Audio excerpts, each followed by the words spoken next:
Salam damai dalam Kristus, dan kita bertemu lagi di dalam ruangan pendidikan ataupun pelajaran Alkitab. Ini adalah bagian bab ketiga daripada Injil Yohanes yang telah kita rungkai dan kupas sebelumnya. Nah, sebelum saya mengajar, memberi rungkaian dan pencerahan dalam kitab Yohanes bab ketiga, mari saya mohon kita bawa dalam doa. Mari kita berdoa. Bapa di surga, terpuji dan termulialah nama-Mu. Kami meninggikan nama Yesus Kristus Tuhan kami, dan kerana kasih karunia-Mu yang besar, hamba-Mu dapat dalam kesempatan ini menerima urapan untuk terinspirasi mengajar, mengupas tentang pengajaran Kristus. Saya mohon Bapa supaya Engkau menyertai hamba, mengurapi mulut hamba dan minda hamba untuk menyatakan sesuatu dan berbicara secara profetik kepada para pendengar kami. Saya mohon Roh Kudus berinspirasi lewat kata-kata hikmat dan pengetahuan-Mu untuk saya dapat menyaksikan ketuhanan Kristus, pekerjaannya, dan juga ucapannya lewat pengajaran kali ini. Terima kasih Bapa di surga, suci kuduskan dengan darah Yesus. Saya persembahkan tubuh, jiwa, dan rohku ke dalam tangan-Mu sebagai persembahan yang hidup, supaya Tuhan melalui mulut hamba, melalui suara hamba, mereka dapat mendengarkan Kristus seolah-olah berbicara melalui suara dan mulut hamba. Terima kasih Bapa, segala kemuliaan, puji-pujian, dan hormat hamba-Mu persembahkan di dalam nama anak-Mu Yesus Kristus Tuhan dan Juru Selamat. Amin. Yohanes bab yang ketiga ini adalah sesuatu situasi di mana Yesus mulai mengajar. Dan mari kita melihat ini adalah percakapan dengan salah seorang pemimpin daripada kumpulan yang dipanggil kumpulan Farisi di zaman Yesus. Nama dia Nikodemus, ya. Percakapan dengan Nikodemus ayat 1. Adalah seorang Farisi yang bernama Nikodemus, seorang pemimpin agama Yahudi. Jadi Nikodemus ini dinyatakan di dalam Yohanes 3 ayat 1 seorang pemimpin. Berarti dia bukan orang biasa. Dia juga pemimpin agama Yahudi. Maksud dia adalah golongan elit yang terpelajar tentang kitab Tanakh dan kelima-lima kitab buku Musa. Kalau dia dalam level pemimpin, maksud dia adalah guru, seorang ahli falsafah.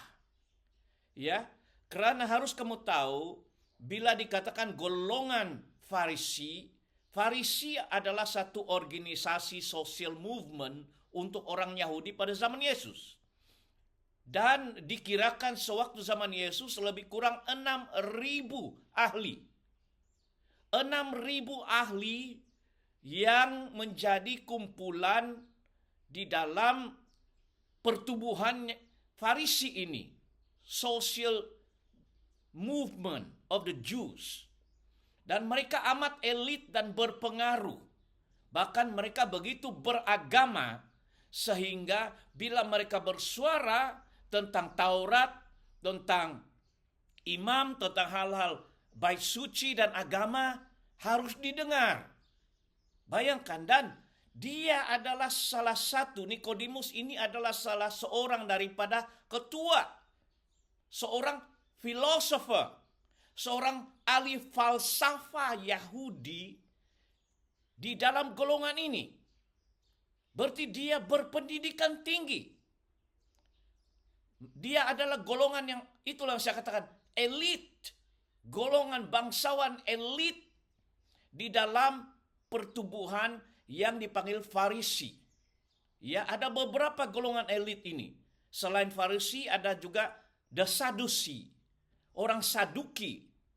Dan ada para ahli Taurat. Jadi, karena dikatakan di sini Nikodemus seorang pemimpin agama, saya anggarkan dia juga adalah ahli Taurat. Orang yang berpendidikan tentang agama dan mengetahui hukum-hukum agama Yahudi. Seperti mana saya katakan sampai hari ini, orang Israel dan negara Israel, agama resmi mereka adalah agama Yahudi, ya. Judaism, yang menolak agama Kristen, yang tidak menerima ketuhanan Yesus, tapi percaya ada Kristus yang akan datang, yang akan memerintah menjadi raja orang Yahudi di masa datang. Dan mereka inilah yang rajin sejak usia 5 tahun sudah ada sekolah khas untuk mempelajari Taurat Musa dan Torah, ya. Dipanggil Torah dan Tanak, yaitu tulisan-tulisan para nabi-nabi besar di dalam Perjanjian Lama. Perjanjian Lama yang kita baca seperti tentang Solomon, tentang Mazmur, tentang Amsal, tentang Nabi Daniel, Nabi Yeremia, Nabi Yesaya, tentang raja-raja, tradisi-tradisi. Orang Farisi inilah golongan elit yang memiliki lebih kurang 6.000 anggota yang menjadi suara yang sangat kuat dan otoritas di dalam community orang Yahudi pada waktu itu. Jadi dia seorang Farisi, seorang philosopher. Alright, Nicodemus is a philosopher from the social movement of the Pharisees. Jadi, a ruler of the Jews dalam bahasa Inggris. Ruler of the Jews berarti dia memiliki otoritas dan kuasa yang dikuatkuasakan, yang membuat undang-undang, menggobal undang-undang dalam agama mereka yang harus dihormati dan dituruti. Sebab mereka ada polis agama, mereka ada authority, mereka ada government. Jadi mereka terlibat dalam kerajaan. Walaupun waktu itu mereka masih berada di dalam perhambaan atau di bawah pentadbiran kerajaan Rom. Tapi influence mereka, pengaruh mereka kepada Raja Herod waktu itu, kamu tahu juga kan, bahwa Raja Caesar melantik raja boneka yang dipanggil Raja Herod. Seorang Yahudi tetapi yang berada di bawah pentadbiran Pontius Pilatus. Seorang gubernur yang telah mengangkat Herod, raja itu, dari bangsa Yahudi sebagai boneka mereka. Tetapi yang memerintah tanah Yahudi waktu itu adalah kerajaan Rom. Jadi kamu harus paham ini. Kamu ingat nama ini, Pontius Pilatus, Pontius Pilate, dan juga King Herod. Hiduplah waktu itu Yesus.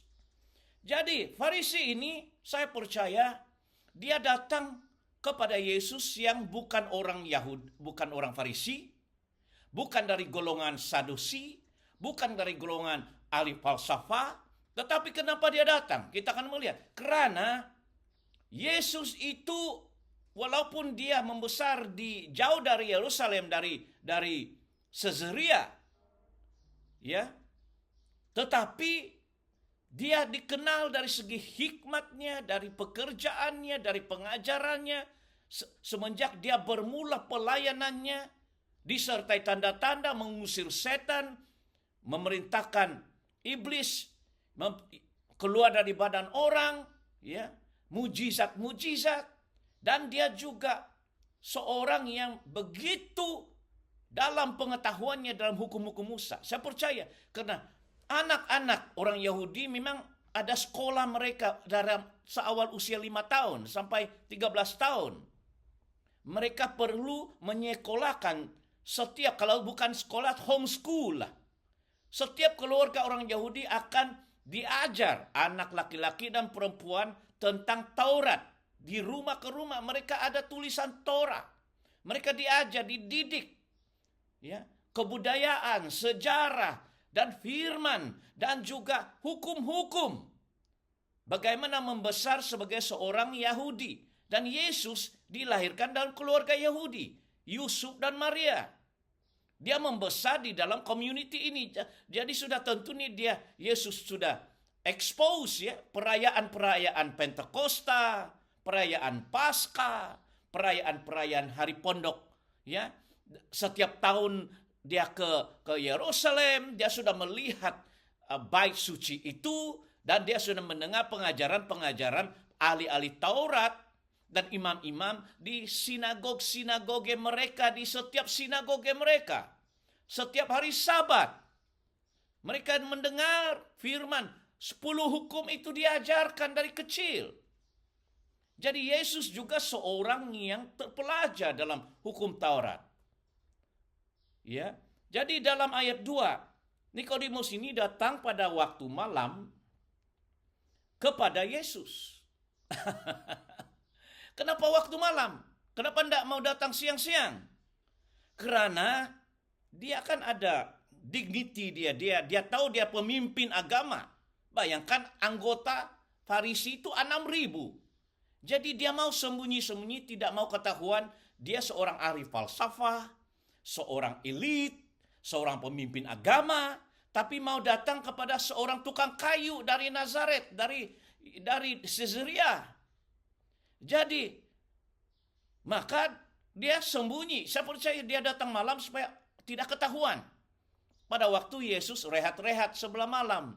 Sebab siang itu ribuan orang datang mengikuti Yesus. Sampai 5.000 orang. Di mana Yesus pergi? Di gunung. Di Tasik. Beribu-ribu orang datang. Yesus sudah dikenal. Public figure. Jadi bila orang Farisi ini melihat, Nikodemus salah seorangnya melihat pekerjaan Yesus, kuasa dan pengaruh Yesus itu, dia mulai datang kepada dia. Sebab dia ada pertanyaan yang penting. Jadi dia tidak mau ketahuan, dia datang pada sebuah malam kepada Yesus. Ayat 2 berkata, Rabi. Kalau lihat, Rabi maksudnya teacher. Rabbi maksudnya guru. Dia acknowledge, dia mengakui Yesus itu seorang pengajar. Seorang rabi itu bukan senang menggelar orang rabi pada zaman itu. Kalau kau dikenal sebagai orang rabi, level atau pengetahuan Anda itu seperti doktorat teologi, begitu nah. Seorang PhD in religion, begitu nah. Level berpengetahuan semua tentang Taurat Musa, kelima-lima buku Taurat Musa, dan juga Tanakh itu memang ada. Dan dia gelar dia rabi atau guru atau teacher, rabbi. Kami tahu bahwa engkau datang sebagai guru. Yesus adalah nabi. Tuhan Yesus adalah imam besar menurut urutan Melkisedek. Yesus juga is the great apostle, rasul Tuhan. Yesus adalah anak Allah, penjelmaan kalam Allah atau firman Allah menjadi manusia. Yesus juga di sini dikenal seorang yang patah bercakap, berbicara, dan mengajar. Itu tugas guru, pendidik, seorang ahli rebai. Dan dia katakan, kami tahu melalui pengajaran Kristus, engkau datang sebagai guru yang diutus Allah. Sebab tidak ada seorang pun yang dapat mengadakan tanda-tanda yang engkau adakan itu jika Allah tidak menyertai.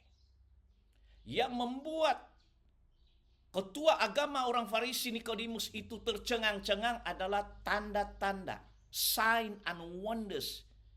Ya, mengubah air, memerintahkan air itu menjadi anggur.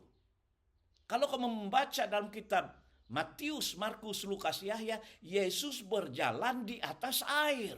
Yesus boleh memerintahkan ya gelombang, storm untuk berhenti.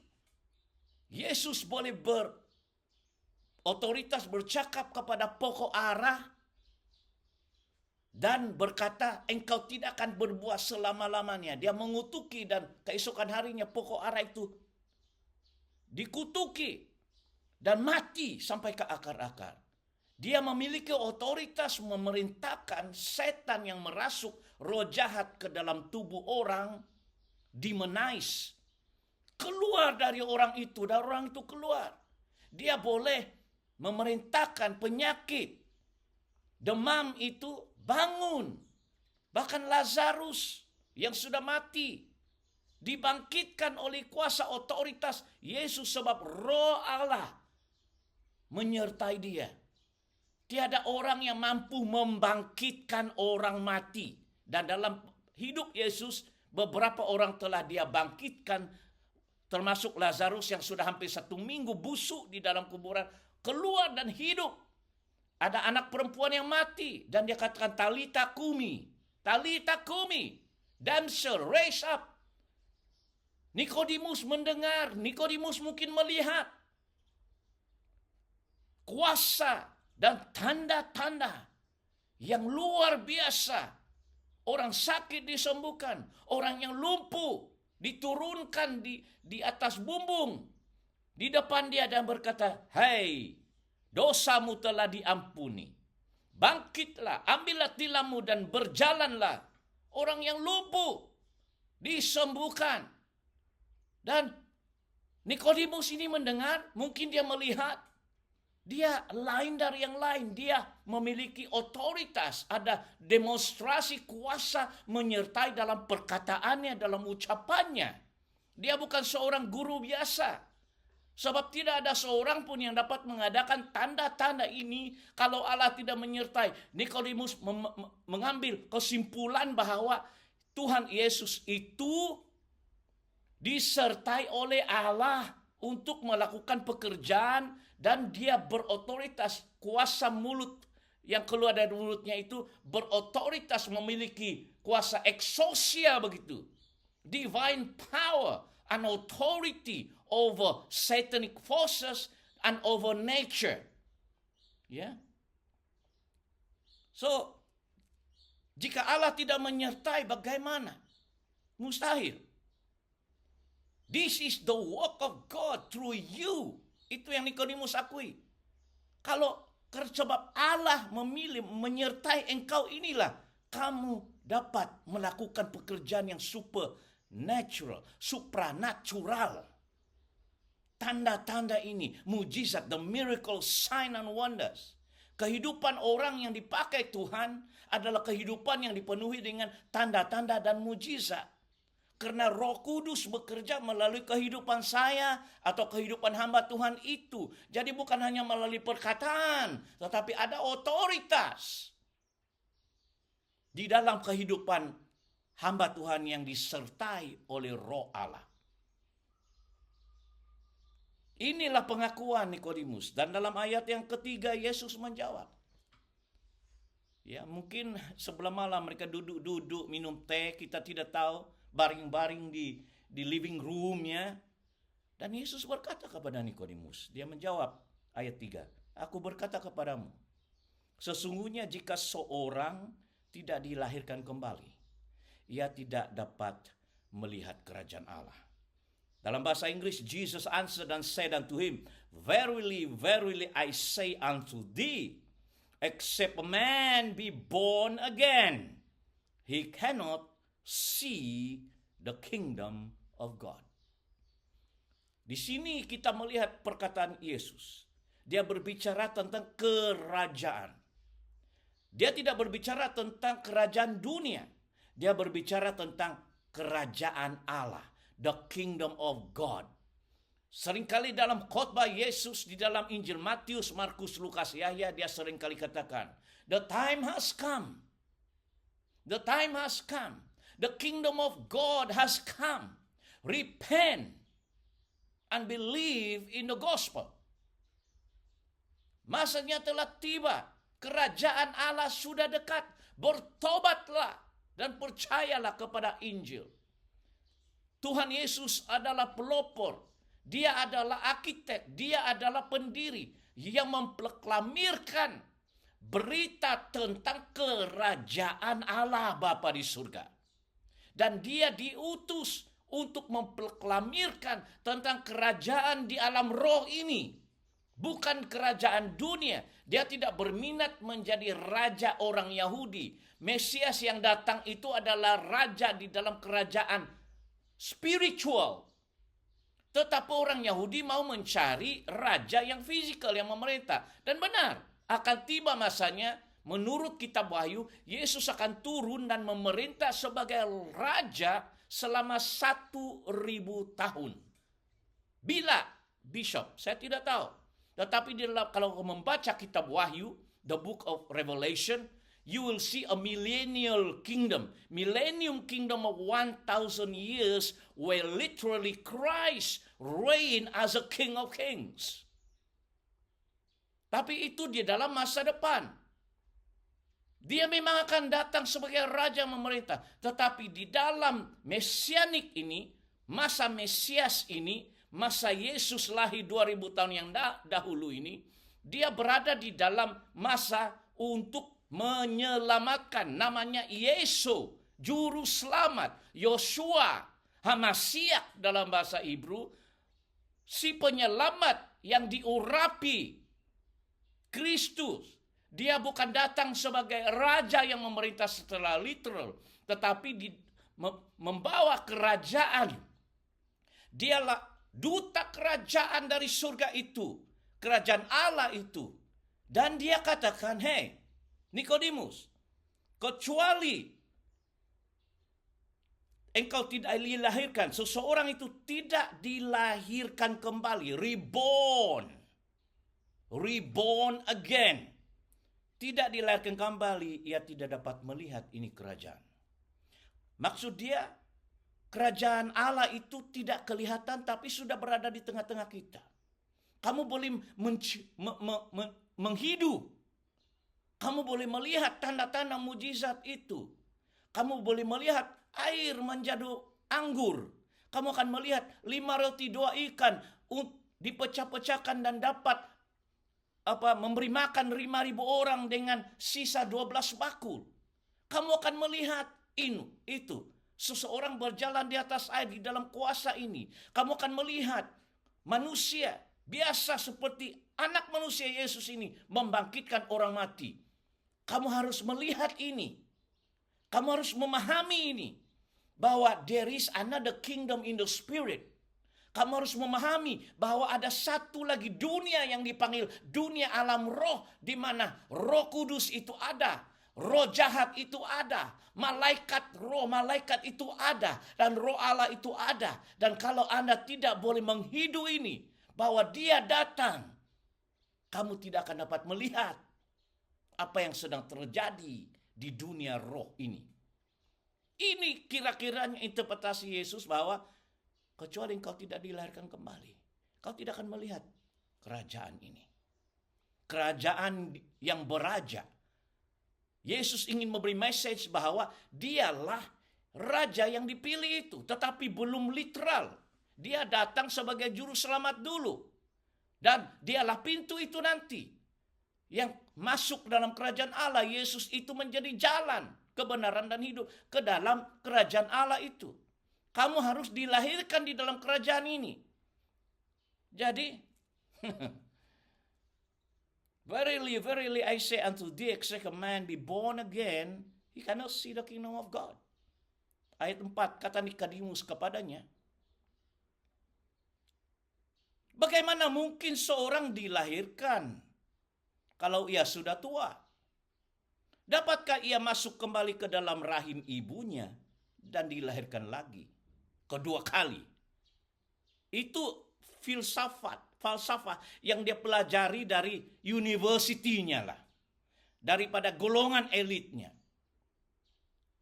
Dia menggunakan logic, common sense, science explanation, mathematics. Ya, dia pergunakan ilmunya itu, dia berkata macam contohlah, macam mana Adam manusia pertama, contohlah ya, dari debu tanah boleh jadi manusia. Adam. Macam mana Hawa dari tulang rusuk boleh jadi perempuan. Kan kalau logik harus laki-laki perempuan bersetubuh dan mengandung dan melahirkan manusia. Tapi macam mana Adam?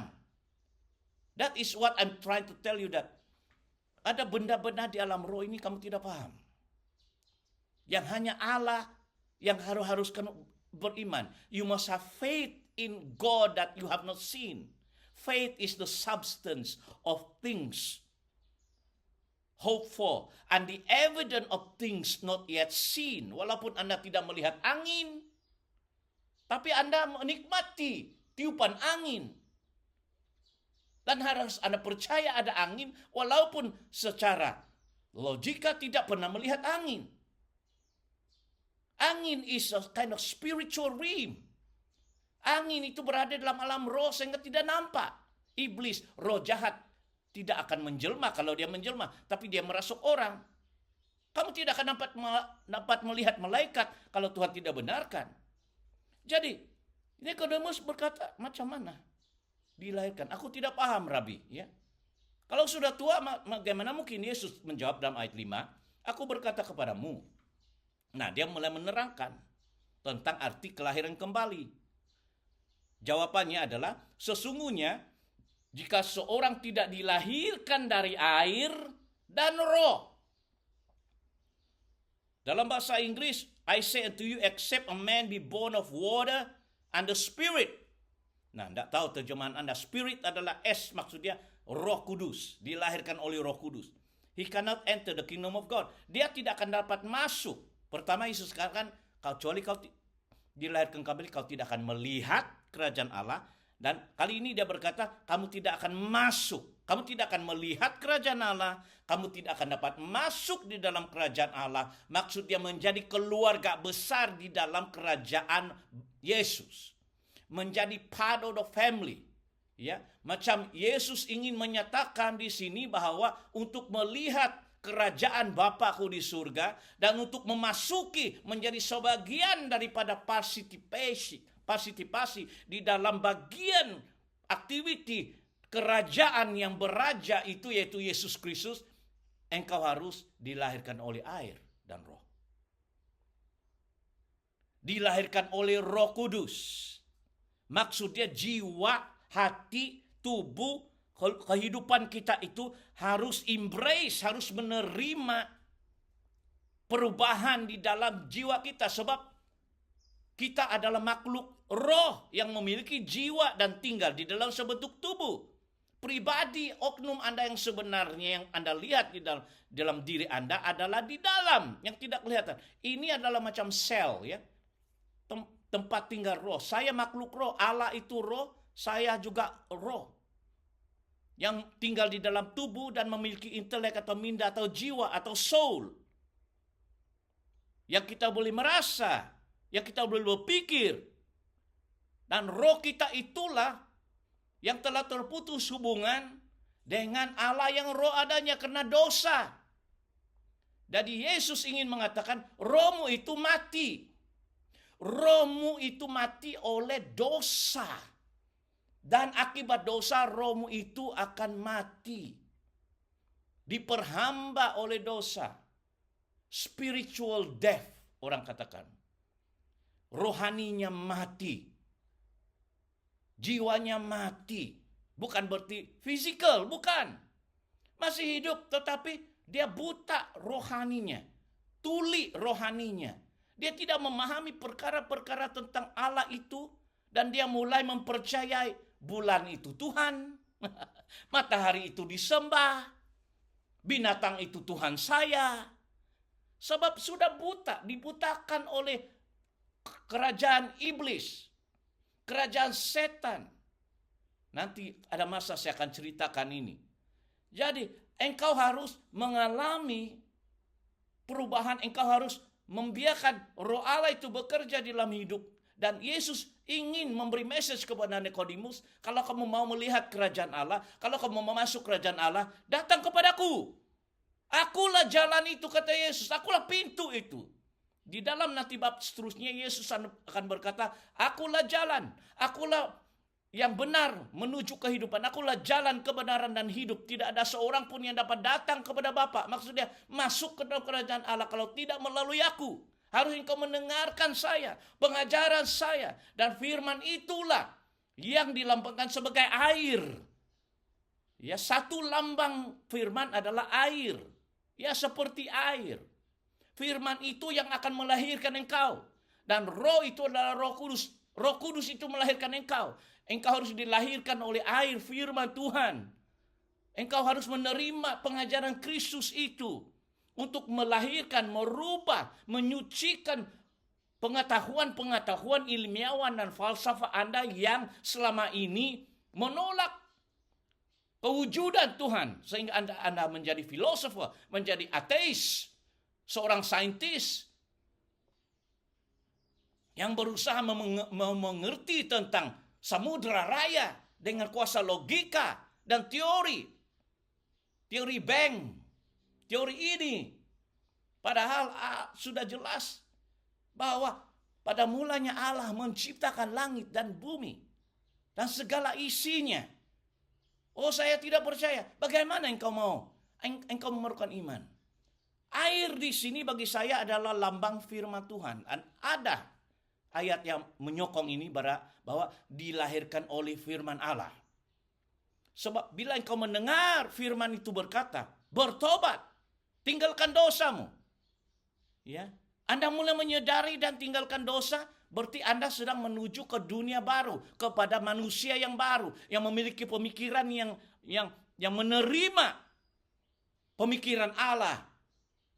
Kerajaannya dan juga oleh Roh Kudus yang mulai menerima Roh Allah, sebab itulah hasrat Tuhan. Dia menyadari seperti Yesus dilahirkan oleh kuasa Roh Kudus sehingga dia menjadi manusia yang boleh melawan cobaan dan godaan dan disertai oleh Roh Kudus. Yesus menyadari ini bahwa kalau orang ini mau menjadi anak Allah, Roh Kudus juga harus turun ke atas setiap anak-anak Tuhan. Dan jawabannya adalah Yesus. Dialah yang dinubuatkan oleh Yohanes Pembaptis. Masih ingat Yohanes bab 1, bab 2. Dia katakan, aku membaptis kamu dengan air sebagai tanda pertobatan. Tapi this Lamb of God, anak doh, dialah yang membaptis kamu. Dia yang akan memberi kamu dengan Roh Kudusnya.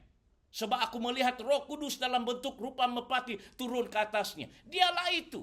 Kalau kamu mau meminta Roh Kudus datang kepadamu, datang kepada Bapa di surga melalui nama Yesus. Dan berkata, oh Tuhan Yesus, baptislah saya, penuhi saya dengan Roh Kudus. Saya bertobat hari ini Bapa. Saya tidak mampu sehidup tanpa kuasamu, tanpa urapan rohmu. Saya tidak mampu, saya manusia berdosa.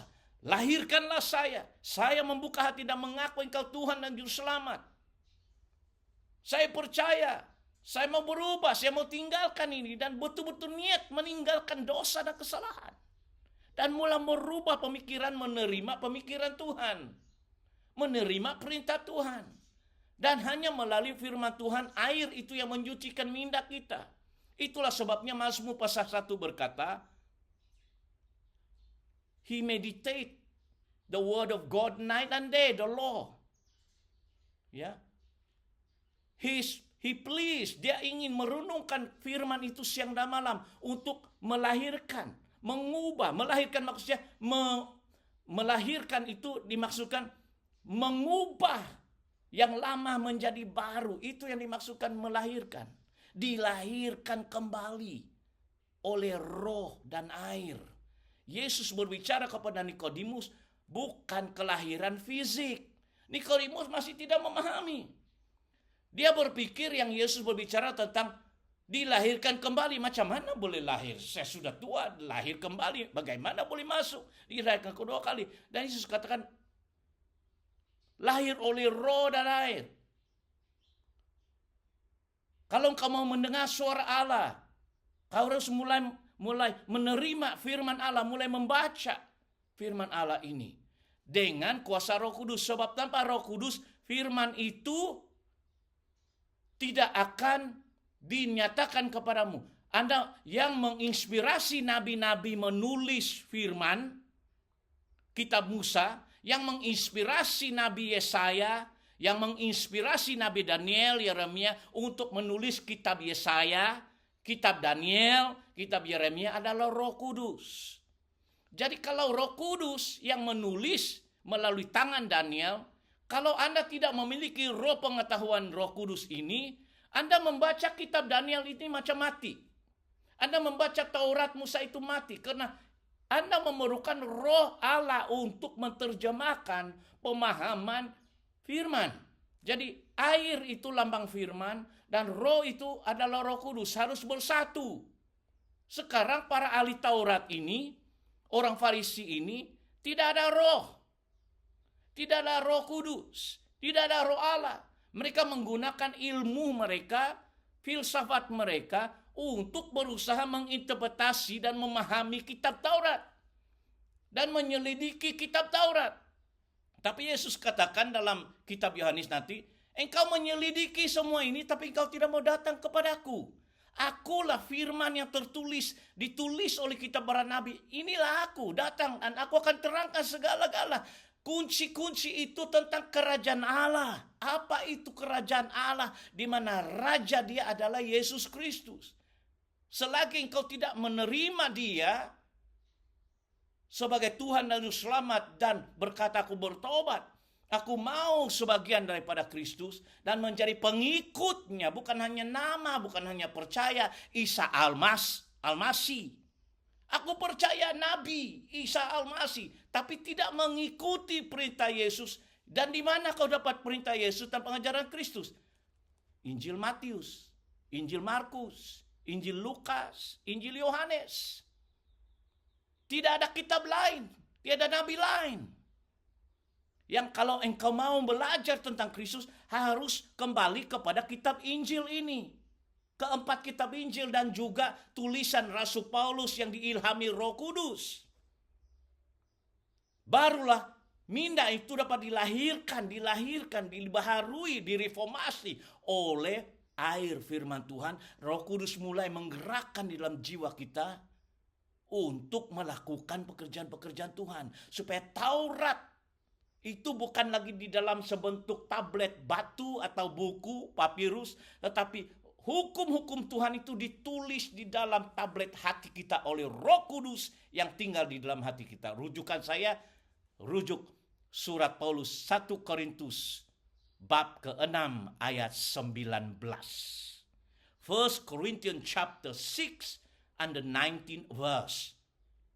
Roh Kudus mau menuliskan hukum-hukum Allah itu di dalam hati kita. Supaya conscience kita, suara hati kita itu senantiasa diperingatkan bagaimana hidup takut kepadanya, bagaimana berdoa, bagaimana memahami, bagaimana melakukan pekerjaan Tuhan, bagaimana diberi kekuatan dan mengatakan tidak kepada hawa nafsu, kepada dosa, dan hidup menuruti perintah-perintah dan takut akan Tuhan. dan boleh menyembah Tuhan di dalam kuasa Roh Kudus dan kebenaran. Untuk mendapatkan ini, Yesus menjelaskan di sini, engkau tidak akan dapat melihat ini tanpa firman air, tanpa roh. Yesus ingin memberi message, dia datang ingin membuka pintu ke arah menuju penerimaan zaman era Roh Kudus. Sebab setelah Yesus mati di kayu salib, dikuburkan 3 hari, bangkit dari kematian, dia naik ke surga 40 hari kemudian dalam Kisah Rasul-Rasul pasal 2. 40 hari setelah Yesus naik, Roh Kudus dicurahkan. Sampai hari ini 2025, 2026, Roh Kudus hadir di tengah-tengah kita. Mengerjakan pekerjaan-pekerjaannya kalau kita menjadi hambanya. Apa yang dilahirkan dari daging, itu Yesus berkata, adalah daging. Apa yang dilahirkan dari roh adalah roh. Tengok. Berarti ada 2 dunia. Dunia daging, dunia roh. Dunia literal, dunia spiritual. Alam dunia, alam roh. Nah, ini amat dalam. Kita hidup dalam 2 dunia ini. Setelah kita meninggal, roh kita itu bukan hilang begitu macam asap. Roh kita itu kembali kepada pencipta kita dan dihakimi di atas semua perbuatan-perbuatan yang selama ini kita lakukan sewaktu kita di dunia. Kalau jahat, ya hukumannya jahat.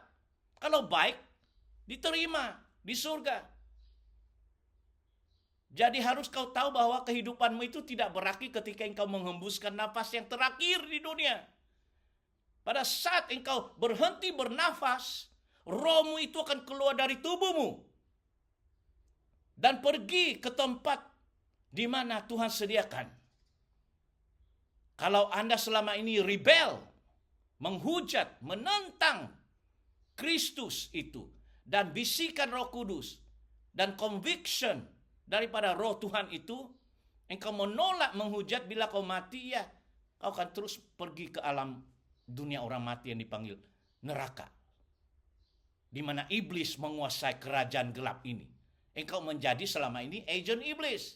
Engkau akan menjadi agent roh palsu. Tapi orang yang memiliki Tuhan, yang hidupnya benar di hadapan Tuhan, orang suci, ya, itu yang dimaksudkan eksklesia, orang-orang kudus, orang yang hidupnya benar di hadapan Tuhan, dia mengerti tentang moral, high value of moral. Tidak melakukan perbuatan-perbuatan yang jahat, ya, tidak berzina, tidak membunuh, tidak berdusta, ya, dipenuhi dengan kasih seperti Kristus mengasihi, ya, bukan berbuat jahat, fitnah, mencuri, membunuh, rasuah, dan menghancurkan tubuhnya, tidak honor, ya, honor your body for the sake of God. You must know how to take care your body. Honor your body. Jangan biarkan tubuh ini binasa oleh perbuatan sendiri. Amin. Apa yang lahir dari daging? The flesh. Kita ini manusia duniawi, manusia kedagingan. Kita tahu. Kita bergantung kepada impuls kedagingan. Itu yang saya tahu. Kita bergantung kepada impuls, ya, kedagingan. Kalau lapar, ya kita mencari. Kalau tidak dapat mencari makanan, kita coba mencuri. Gitu nah. Mengikuti impulse of the flesh. Tapi tahukah kamu, jauh di dalam itu roh itu berkata, roh jiwa berkata, salah itu, tidak betul. Harus kau lakukan yang jalan yang benar untuk memperoleh makanan, jangan mencuri. Ada suara berbisik, saya percaya itu. Jadi Yesus berkata, apa yang keluar dari kedagingan adalah daging. Dan apa yang dilahirkan dari Roh Kudus, buah-buah roh, Galatia 5:22 ada katakan, kalau Roh Kudus itu di dalam hidup kita, dia akan membuah buah-buah roh. Kasih, sukacita, damai sejahtera, kesabaran, kemurahan, kebaikan, penguasaan diri, you know. Hal-hal ini kau tidak dapat lakukan dengan kekuatan sendiri. Kau harus mohon, Roh Kudus kuatkan saya. Bapa, saya tidak mampu. Beri saya kekuatan-Mu ya Tuhanku.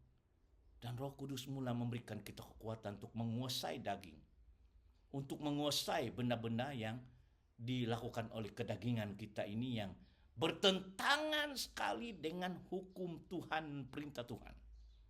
Kedagingan selalu melawan perintah Tuhan. Tuhan katakan, jangan mencuri, kedagingan kita yang mencuri.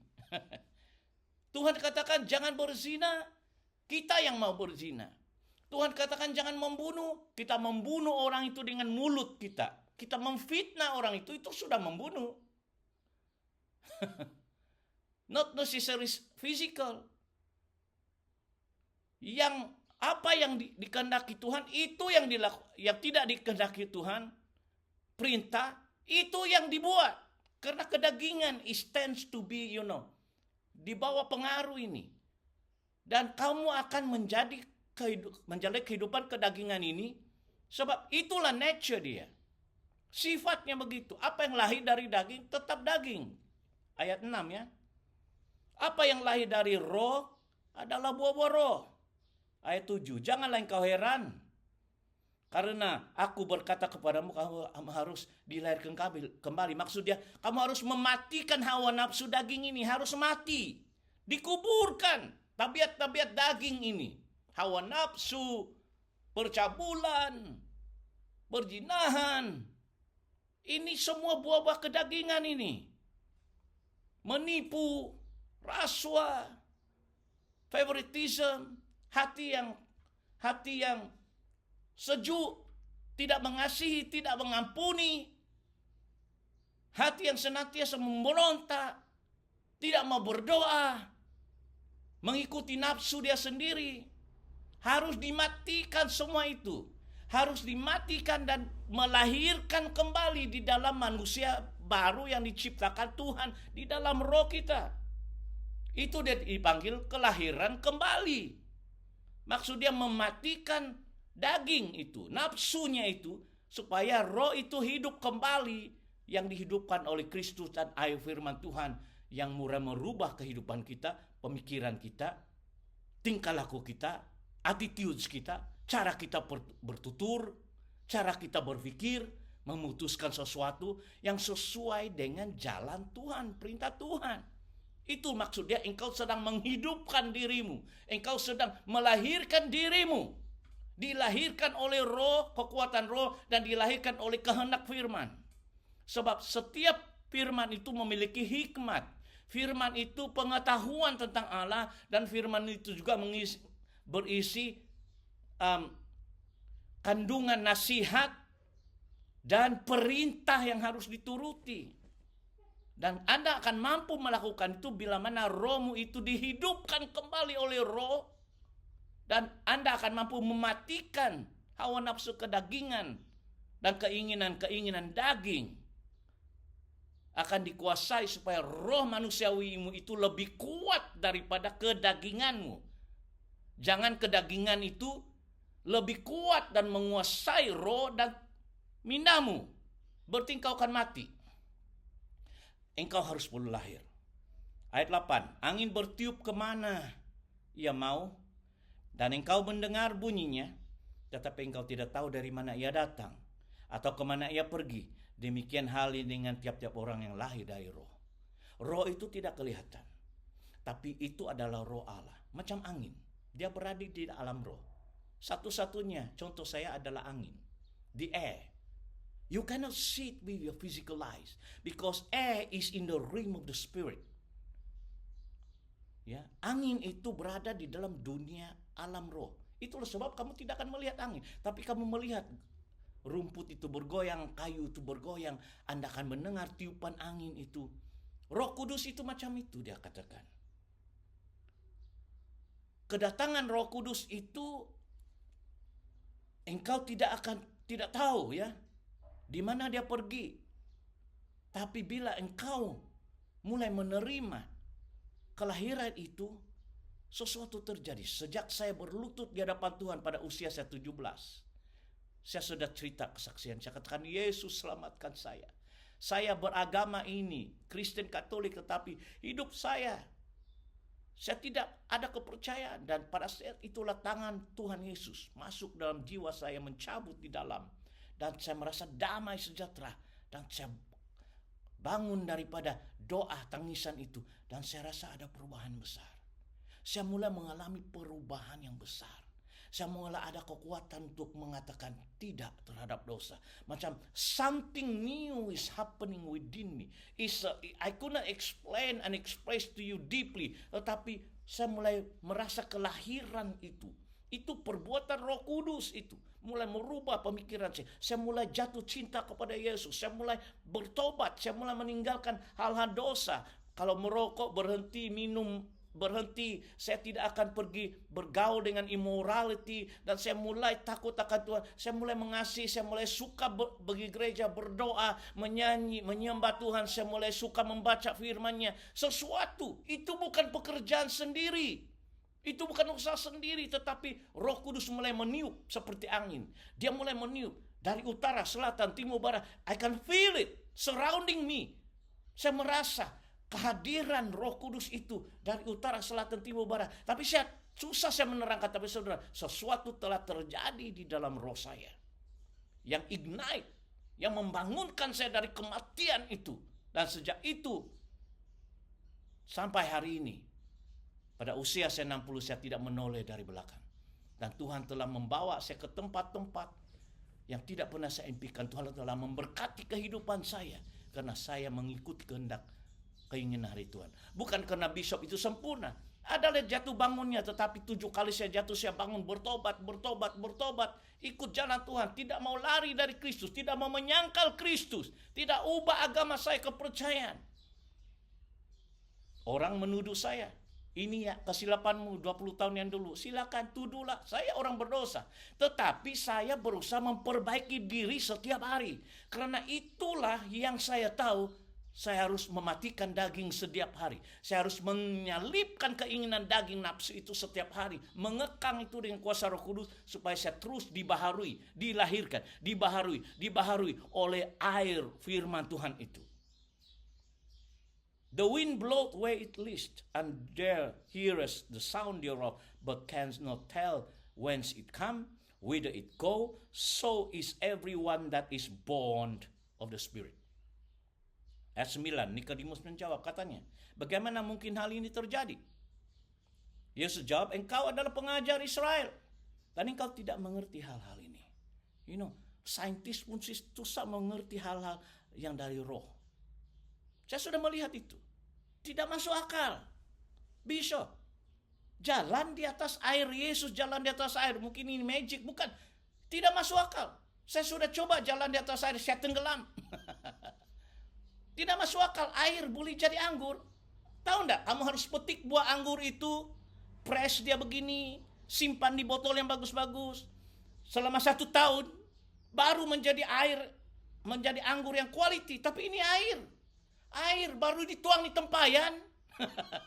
Tiba-tiba diminum the best wine of the century. It's not logical. Perkawinan Kana is not logic. Engkau pengajar Israel, engkau tidak akan memahami ini. Ayat 10. Ya. Ayat 11. Aku berkata kepadamu, sesungguhnya kami berkata-kata tentang apa yang kami ketahui. Dan kami bersaksi tentang apa yang kami lihat. Tetapi kamu tidak menerima kesaksian kami. Yesus berbicara tentang we. Bukan seorang.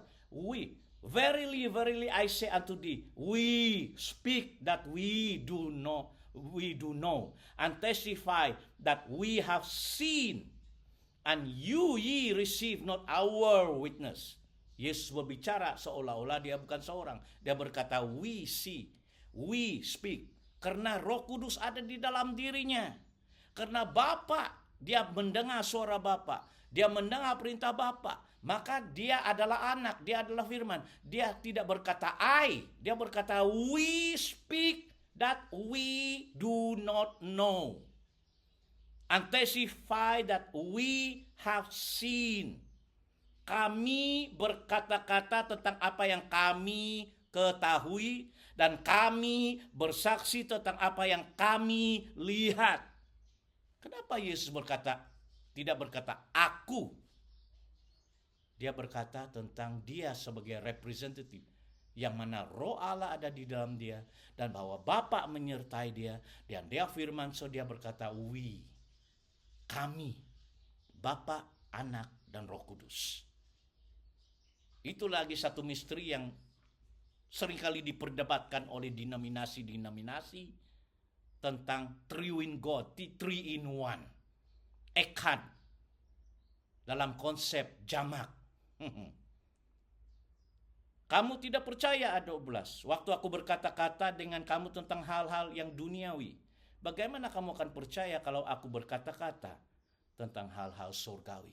Yesus adalah pernyataan hak surgawi. Dia mau menyatakan demikian hal kerajaan Allah. Dalam perumpamaan Yesus di kitab-kitab, dia seringkali membuat perumpamaan.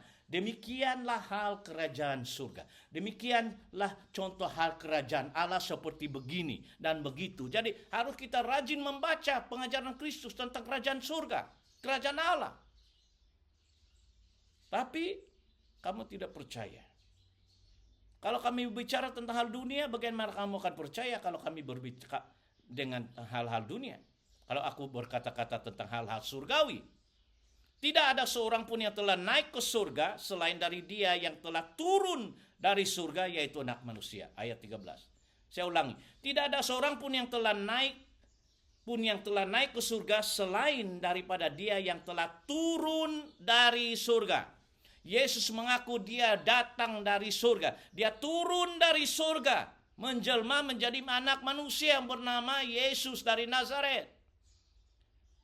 Berarti dia warga negara surga. Warga negara yang datang, dia sudah melihat apa yang di surga. Dan dia telah turun pergi ke dunia, menjelma menjadi manusia. Orang bilang mustahil. Allah tidak beranak, tidak ada anak. Dia tidak paham tentang mujizat ini. Yesus mengaku dalam ayat ini bahwa dia datang dari surga dan turun dari surga, yaitu anak manusia. Dia gelar dirinya the Son of Man. Dan sama seperti Musa meninggikan ular di padang gurun, demikian juga anak manusia harus ditinggikan, supaya setiap orang yang percaya kepadanya beroleh hidup yang kekal. Ini adalah kisah Musa ketika di padang gurun itu ratusan ribu ular mematuk orang Israel di padang pasir itu, dan ramai yang mati. Dan Tuhan memerintahkan dia membena semacam bentuk ular di atas tongkat dan dinaikkan begini dan katakan, pandang ini. Dan bila orang memandang kayu itu yang ada ular di atas, terus sembuh. Dan diisytiharkan, I am God who heal you. Akulah Allah yang menyembuhkan engkau. Dan Yesus mengambil kisah Musa ini yang meninggikan ular itu di padang gurun, dan dia menyatakan bahwa sama seperti Musa meninggikan ular padang gurun, demikian juga manusia harus ditinggikan. Anak manusia, Yesus itu akan disalibkan, ditinggikan di atas kayu salib. Tapi bila engkau melihat dia dan berseru kepada namanya, engkau akan beroleh hidup yang kekal. Yesus menubuatkan prediction of his timely death, that he will be lifted up high on the cross, and that he will say, it is finished. And by those who have faith in him will receive eternal life. Whosoever believe in him, ayat 15, setiap orang percaya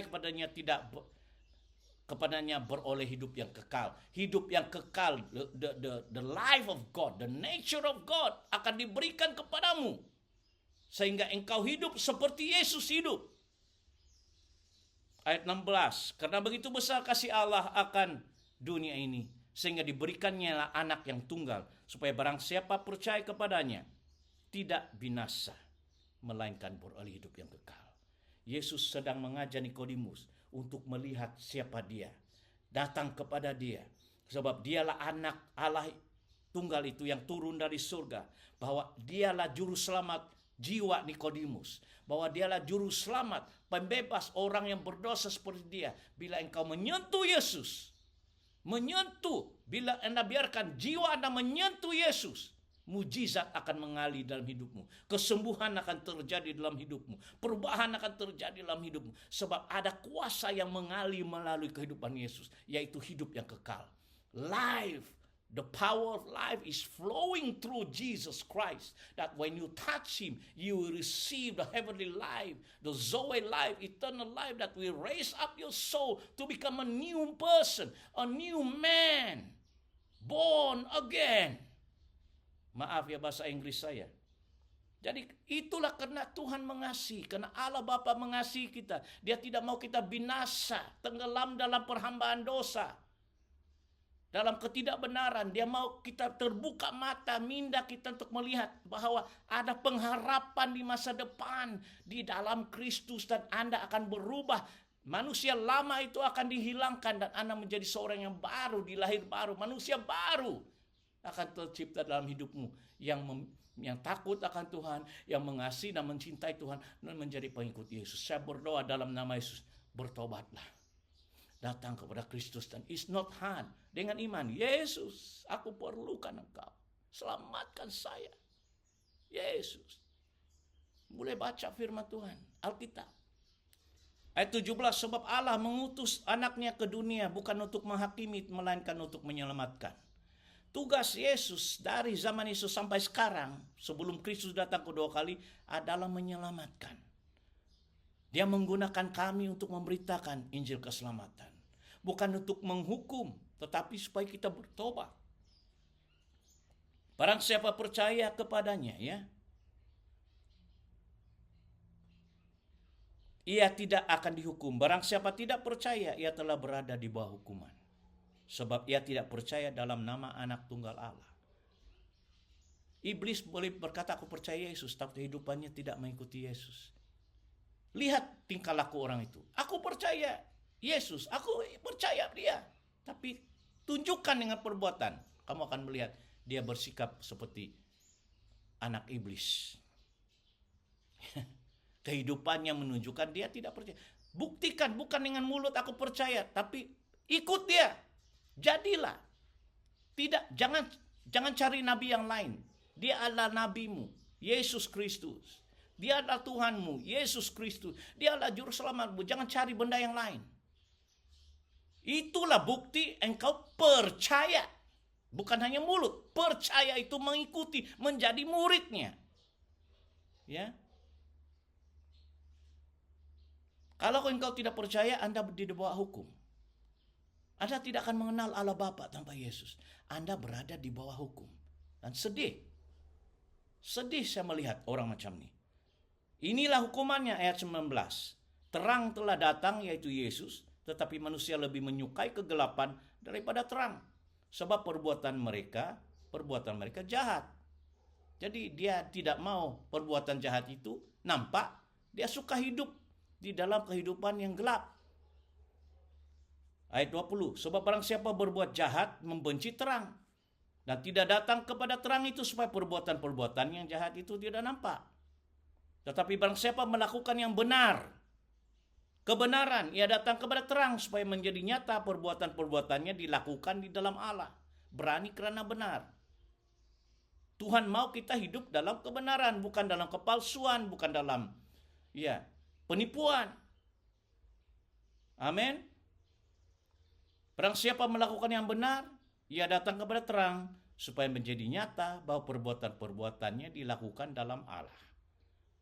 Ini sedikit saya sampai di sini dan kita akan sambung. Kesimpulan saya adalah iman percaya kepada Kristus itu menyangkut pengakuan. Dan bila kita betul-betul dalam hati, niat dalam hati, berjanji mau bertobat, meninggalkan dosa, mengikut Yesus, percaya sesuatu akan terjadi dalam hidupmu. Sebab itu engkau mengucapkan dalam roh. Dan Tuhan mendengar. Dan Tuhan mulai bekerja. Itu yang terjadi dalam hidup Bishop selama ini. Shalom, Tuhan berkati.